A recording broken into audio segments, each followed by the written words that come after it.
ఇకపోతే ట్రంప్ భారత్కి మిత్రులు అని మనం భావించాం. అలాగే ట్రంప్ వస్తే భారత్కి లాభం చేకూరుతుంది అనుకున్నాం. అయితే భారతదేశంపై ట్రంప్ మొదటి నుంచి అనుసరిస్తున్న వైఖరిని ఎలా చూడాలి? అంటే మీరు అన్నారు భావించామని, మీరు అన్న నిజమే జ్యోతి గారు, మీరు అన్న నిజమే. భారతదేశంలో చాలామంది అలా భావించారు. నాలాంటి వాడేం భావించలేదు. మీరు నా వీడియోలు చూడండి, డే 1 నుంచి. ఇప్పుడే కాదు, 2016లో ట్రంప్ క్యాంపెయిన్ అప్పుడు కూడా Trump is dangerous for India అన్నదే నా స్టాండ్. మీరు కానీ Bharatiya Janata Party Narendra Modi for ideological reasons, అంటే భారత ప్రయోజనాల కన్నా బీజేపీ సైద్ధాంతిక ప్రయోజనాల రీత్యా ట్రంప్ను సమర్థించారు. ఎందుకంటే ట్రంప్ ఈజ్ యాంటీ ముస్లిం అనుకున్నారు, కానీ అది కూడా నిజం కాదని తేలిపోయింది. మరి అసీమునికి ఇచ్చిన గౌరవంతో ట్రంప్ అనే అతను తీవ్రవాదానికి వ్యతిరేకంగా పోరాడతాడు. Trump is a conservative right wing, బీజేపీకి కూడా రైట్ వింగ్ కనుక మన ఐడియాలజికల్ ప్యారిటీ ఉంటుంది అని బీజేపీ సమర్థించింది.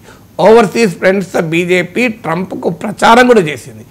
ఈవెన్ హౌడీ మోడీ, నమస్తే ట్రంప్ లాంటి ఈవెంట్స్ జరిపి నరేంద్ర మోడీ ట్రంప్ ప్రచారానికి సహకరించాడు. దానికి ప్రూఫ్ ఏంటంటే ట్రంప్ ప్రచార వీడియోల్లో మోడీ బైట్లు కూడా, హౌడీ మోడీ ఈవెంట్కి సంబంధించిన క్లిప్స్ కూడా ఉన్నాయి.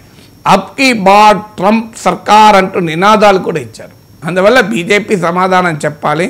మీరు ట్రంప్ ఫ్రెండ్ అన్నారు కదా, ట్రంప్ వస్తే భారతదేశానికి లాభం అవుతుంది కదా అన్నారు కదా, ట్రంప్ వస్తే ఇస్లామిక్ తీవ్రవాదం పైన ఉక్కుపాదం మోపుతాడన్నాడు కదా, ట్రంప్ వస్తే పాకిస్తాన్ సంగతి తెలుస్తాడన్నారు కదా, మరి ఏమీ జరగడం లేదు కదా అని ఈ ప్రశ్న మనము భారతీయ జనతా పార్టీని అడగాలి, నన్ను కాదు. కానీ నాలాంటి వారు మొదటి నుంచి కూడా ట్రంప్ వైఖరి భారత్కు వ్యతిరేకం. ఎందుకంటే ట్రంప్ ఇది ట్రాన్సాక్షనల్ లీడర్.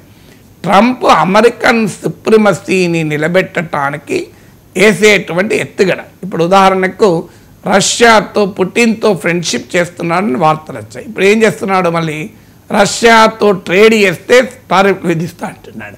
నిన్న మొన్నటి దాకా పుటిన్ ఈజ్ మై ఫ్రెండ్ అన్నాడు, రష్యాతో ఫ్రెండ్షిప్ చేస్తానన్నాడు. యునైటెడ్ నేషన్స్లో ఉక్రెయిన్లో రష్యా యుద్ధం ఆపమని యూరప్ తీర్మానం పెడితే ఇండియా అబ్స్టైన్ అయింది, అమెరికా వెళ్ళి రష్యాకు అనుకూలంగా ఓటు వేసింది. మరి సడన్గా ఇప్పుడు ఎందుకు మారాడు?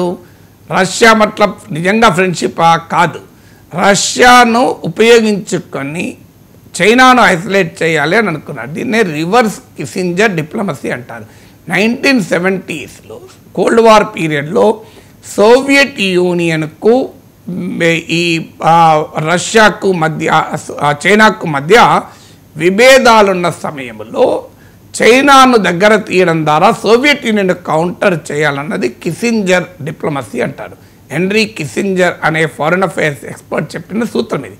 దీనికి అనుగుణంగా ప్రెసిడెంట్ నిక్సన్ చైనా వెళ్ళాడు, చైనాతో ఫ్రెండ్షిప్ చేశారు. దాన్ని చైనా బ్రహ్మాండంగా ఉపయోగించుకొని ఒక బలమైన ఆర్థిక శక్తిగా ఎమర్జ్ అయింది. అందువల్ల కోల్డ్ వార్ పీరియడ్లో ప్రెసిడెంట్ నిక్సన్ కాలంలో చైనాను ఉపయోగించుకొని సోవియట్ యూనియన్ ఐసోలేట్ చేయాలని ఆ రోజు అనుకున్నారు. దాన్ని కిస్సింజర్ డిప్లొమసీ అంటారు. ఇప్పుడు ట్రంప్ అనుసరిస్తున్నది రివర్స్ కిస్సింజర్ డిప్లొమసీ. అంటే రష్యాను ఉపయోగించుకొని చైనాను ఐసోలేట్ చేయాలని అనుకున్నాడు. కానీ పుటిన్ దానికి వెసులుబాటు ఇవ్వడం లేదు. ఇప్పటికీ వెసులుబాటు కొరకు మాత్రమే, అంటే రష్యాను ఉపయోగించుకొని చైనాను ఐసోలేట్ చేయాలనే తన వ్యూహాన్ని అమలు చేయడం కొరకే రష్యా పైన ఆంక్షలు పెడుతున్నాడు, రష్యాతో ట్రేడ్ చేసే దేశాలపైన ఆంక్షలు పెడుతున్నాడు. సో అందువల్ల ట్రంప్ విధానాలు క్లియర్గా ఏకపక్షమైన అమెరికన్ సుప్రిమసీ, అంటే యూనిపోలారిటీ అంటారు. భారతదేశమేమో ఒక మల్టీపోలార్ వరల్డ్ ఆర్డర్ కొరకు ప్రయత్నం చేస్తుంది. అమెరికానేమో తన ఏకపక్ష అగ్రరాజ్య ఆధిపత్యం కొరకు, యూనిపోలారిటీ కొరకు ప్రయత్నం చేస్తుంది. అందువల్ల American world view, Indian world వ్యూలో ఉన్న తేడా అది. అందుకే మీరు గమనించండి. అయితే మరి అమెరికా ఎందుకు ఈ రకంగా చేస్తోంది, దీనికి మనం కారణం కాదా అంటే డెఫినెట్గా మన ప్రభుత్వాలు అమెరికాకు అనుకూలంగా, అమెరికా ఒత్తిళ్లకు తలవంచుతూ అనుసరించిన విధానాల వల్ల అమెరికా మరింతగా బరితెగించటానికి కారణమవుతుంది. ఇప్పుడు ఉదాహరణకు అమెరికా చెప్పింది ఇరాన్ నుంచి మీరు ఆయిల్ దిగుమతులు ఆపేయాలి అని. ఎందుకంటే మాకు ఇరాన్ శత్రుదేశము. ట్రంప్ వచ్చాక ఒబామా టైంలో ఇరాన్తో అణు ఒప్పందం కుదుర్చుకున్నాడు. ట్రంప్ వచ్చాక ఆ అణు ఒప్పందాన్ని రద్దు చేసి ఇరాన్ పైన శాంక్షన్స్ పెట్టాడు. బైడెన్ కూడా శాంక్షన్స్ కొనసాగించాడు. సో అందువల్ల cards are countering American adversaries through sanctions act అని, అంటే ఆంక్షల ద్వారా అమెరికా శత్రువులను ఎదుర్కోవడం అనేది ఆ కార్డ్సా చట్ట సారాంశం. సో అలా ఆ చట్టాన్ని ఉపయోగించి మీరు ఇరాన్ నుంచి ఎలాంటి దిగుమతులు చేసుకోవద్దు అని ఒత్తిడి తెచ్చారు. ఆ దశలో భారత మొత్తం ముడి చమురు దిగుమతుల్లో 10% ఇరాన్ నుంచే, 10%. అండ్ ఇరాన్ నుంచి ఆయిల్ కొన్న చీప్ మనకు, ఎందుకంటే జాగ్రఫికల్గా మనకు దగ్గరగా ఉంటుంది ఇరాన్. దాంతోపాటు మనం రూపీస్లో చెల్లిస్తాం. దానివల్ల అడ్వాంటేజ్ ఏంటంటే ఆ రూపాయలతో ఇరాన్ మళ్ళీ మన దగ్గరే వస్తువులు కొనాలి. ఇన్ని రకాలుగా లాభం ఉన్నా మనం ఇరాన్ నుంచి దిగుమతులను జీరోకి పట్టుకొచ్చుకున్నాం అమెరికా ఒత్తిడితో. అందువల్ల ఆ రోజే మనము నో అని ఉంటే ఇవాళ ట్రంప్ ఈ స్థాయికి బరితెగించేవాడే కాదు, అమెరికా ఈ స్థాయికి బరితెగించే కాదు. కానీ ఒక్కసారి నువ్వు తలవంచాక ఇంకా తలవంచమంటారు ఎవడైనా. మన ఇళ్లలో కూడా చూడండి, ఓ మాట అంటే పడ్డాడు అనుకోండి, ఇంకా 4 మాటలు అంటావు, 4 మాటలన్నా పడ్డావు అనుకోండి, 10 మాటలు అంటాడు. కానీ మొదటి మాట అన్నప్పుడే ఏం మాట్లాడతావు అన్నావు అనుకోండి, వాడు ఇంకోసారి అన్నాడు. Simple question. ఇప్పుడు అమెరికాతో వ్యవహార సరళికి కూడా భారత ప్రభుత్వం రాజీ పడడం వల్ల, ఆ ఇరాన్ విషయంలో అమెరికాకు సరెండర్ కావడం వల్ల ఈ పరిస్థితి వచ్చింది. ఇవాళ ఇరాన్లో చబహార్ పోర్ట్ అని ఉంది, అదొక కీలకమైన వ్యూహాత్మక పోర్ట్ మనది. మనం కాదంటే చైనా వాడు ఎంటర్ అవుతాడు. చబహార్ పోర్ట్ అనేది సెంట్రల్ ఏషియాకు వెళ్ళటానికి, అంటే మాజీ సోవియట్ రిపబ్లిక్లైన తుర్క్మెనిస్తాన్, కజకస్తాన్, తజకస్తాన్, కిర్జిజియా, ఉజ్బెకిస్తాన్ అని ఈ సెంట్రల్ ఏషియన్ రిపబ్లిక్స్. ఇక్కడ పెద్ద ఎత్తున ఎనర్జీ రిజర్వ్స్ ఉన్నాయి. సోవియట్ కాలం నుంచి ఇండియాకు మంచి రిలేషన్స్ ఉన్నాయి. సో ఈ చబహార్ పోర్ట్ అనేది యాక్సెస్ టు సెంట్రల్ ఏషియా కీలకం. అంతటి వ్యూహాత్మక ప్రాధాన్యత కలిగిన చబహార్ పోర్ట్ నుంచి కూడా అక్కడ మన ఇన్వెస్ట్మెంట్ని తగ్గించుకున్న అమెరికా ఒత్తిడి మేరకు మళ్ళీ ఇప్పుడు కాస్త మొదలు పెట్టాం. ఎందుకంటే మనం కాదంటే చైనా వాడు ఎంటర్ అవుతాడని చెప్పి మనం ఎంటర్ అయ్యాం. సో ఇలా ఇరాన్ విషయంలో మనం కంప్లీట్గా అమెరికాకు తలవంచాం. సో తలవంచిన తర్వాత అమెరికా వాడు ఏమనుకుంటాడు, ఇప్పుడు రష్యా విషయంలో కూడా తలవంచమంటున్నాడు. రష్యా విషయంలో తలవంచలేకపోతున్నాం. ఎందుకంటే రష్యా విషయంలో ఎందుకు తలవంచలేమంటానికి ప్రూఫే ఈ మధ్య operation Sindoor.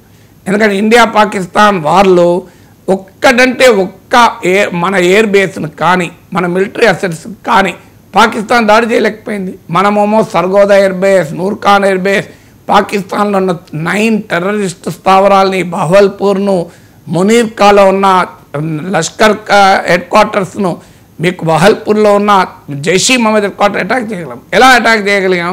Chinese air defence వాడుతున్నాడు పాకిస్తాన్. దాన్ని మన బ్రహ్మోస్ మిసైలు మన యుద్ధ విమానాలు ఛేదించగలిగాయి.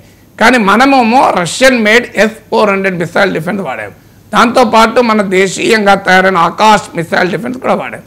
Russian made S-400 missile defence సమర్థవంతంగా పాక్ డ్రోన్లను, యుద్ధ విమానాల్ని, మిసైల్స్ ఆపగలిగింది.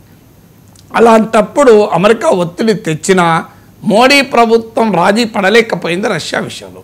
ఇరాన్ విషయంలో రాజీ పడ్డది. ఇరాన్ విషయంలో రాజీ పడే వరకు రష్యా విషయంలో కూడా రాజీ పడమని అంటున్నారు. రాజీ పడలేకపోతుంది రష్యా విషయంలో. ఎందుకు? ఈ డిఫెన్స్, రష్యాతో ఉన్న డిఫెన్స్ కోఆపరేషన్కు ఉన్న సిగ్నిఫికెన్స్ అది.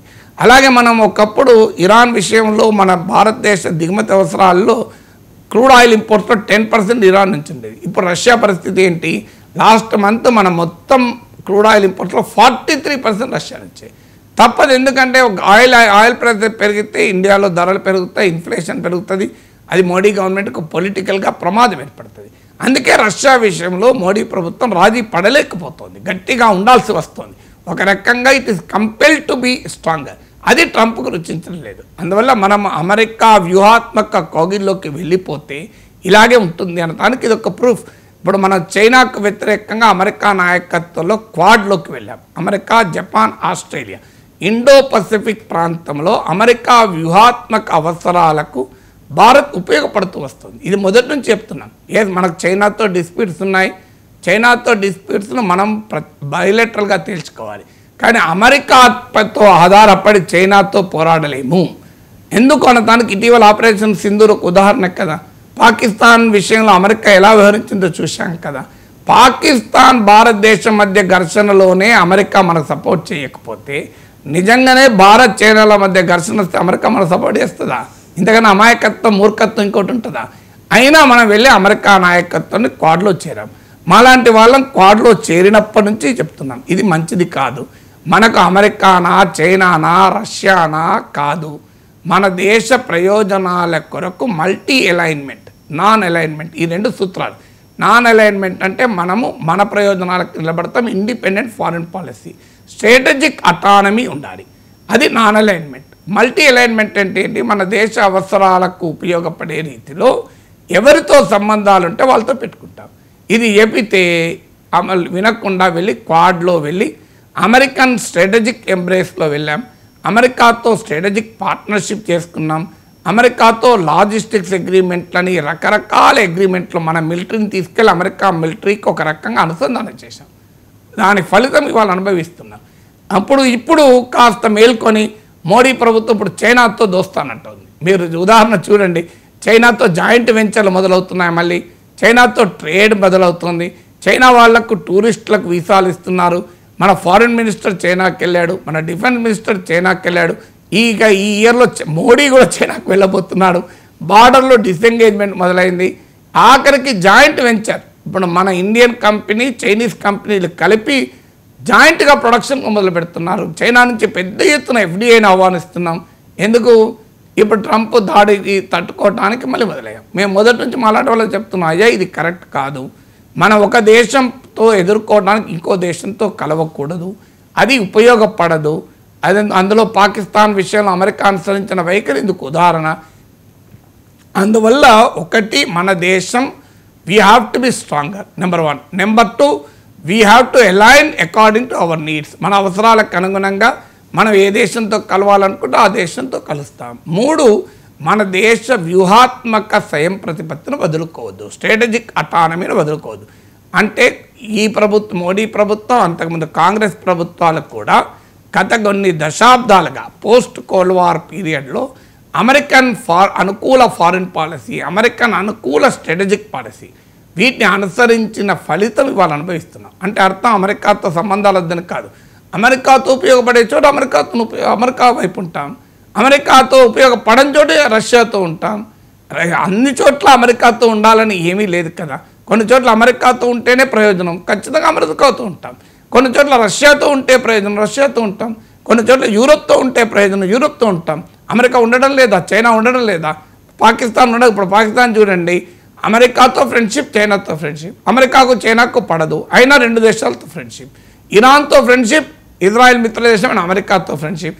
పాకిస్తాన్ అంటే అమెరికా ఫ్రెండ్షిప్తో చైనా ఫ్రెండ్తో లాభపడుతుంది, అమెరికా ఫ్రెండ్షిప్తో ఇరాన్ ఫ్రెండ్షిప్తో లాభపడుతుంది, రష్యాతో ఫ్రెండ్షిప్. మళ్ళీ ఈమెన్ ఉక్రెయిన్ పైన పుటిన్ వార్ ప్రకటించిన రోజు పాకిస్తాన్ ప్రైమ్ మినిస్టర్ క్రెమ్లిన్లో ఉన్నాడు, పుటిన్ దగ్గరే ఉన్నాడు.